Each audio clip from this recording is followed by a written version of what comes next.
አሜሪካና ደቡብ ኮሪያ በዛሬው ዕለት የሚጀምሩት ሚሊተሪ ድሪል ወይም ደግሞ ወታደራዊ ልምምድ በከፍተኛ ደረጃ መጠኑ እንዲቀንስ ዶናልድ ትራምፕ ትዕዛዝ ማስተላለፋቸውንና መመሪያ ለፒቲኤክሴት መስጠታቸውን በዛሬው ዕለት አስታውቋል። እንግዲህ ዛሬ ነው ይሄ ልምምድ ይጀምር የነበረው።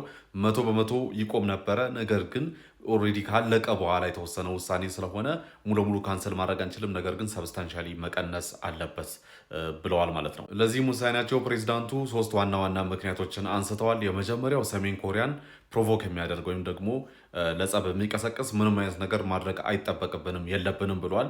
ምክንያቱም ደግሞ እኛን ሬስፔክት አድርጋለች። ስለዚህ እኛ ላይ ምንም ነገር ኦፌንድ እስካላደረገች ድረስ እኛም ተመሳሳይ ነገር ማድረግ የለብንም ብለዋል። ከዛም በተጨማሪ ከኪም ጆንግ ኡን ጋርም ደግሞ ጥሩ ግንኙነት አለኝም ብለዋል። በሁለተኛ ደረጃ ያቀረቡት ሀሳብ ደግሞ በየዓመቱ እንግዲህ ከደቡብ ኮሪያና ከጃፓን ጋር የሚደረገው አልቺ ፍሪደም ሺልድ የሚባለው የሚሊተሪ ድሪል ለአሜሪካ በጣም ኮስቲ ነው፣ በጣም ብዙ ወጪ ነው የሚያስወጣን፣ ደግሞም አላስፈላጊ ነው ሲሉም ደግሞ ተናግረዋል።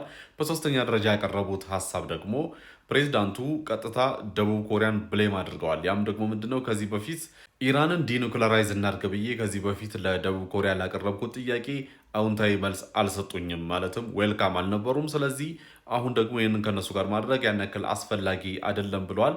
ያ ማለት እንግዲህ ያኔ ደቡብ ኮሪያዎች ለወሰኑት ውሳኔ ዛሬ ደግሞ እነሱን በተራቸው ደግሞ እየቀጡ ነው ማለት ነው።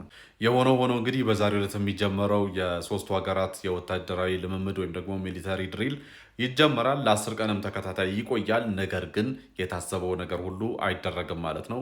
እንዳሉትም እንግዲህ መመሪያው ተሰጥቶ ከሆነ እንዳሉትም ሰብስተንሻሊ መጠኑ ይቀንሳል ብለዋል። ማለትም የታቀደው ነገር አብዛኛው ነገር አይፈጸምም ማለት ነው። ይህንን ወታደራዊ ልምምድ በተመለከተ ከትናንትና ወዲያ አንድ ቪዲዮ ሰርች የላችሁ ነበረ። ሶስቱ ሀገራት ወታደራዊ ልምምድ ለማድረግ ይፋ ካደረጉ በኋላ ሰሜን ኮሪያ በጣም ተበሳጭታ ነበረ።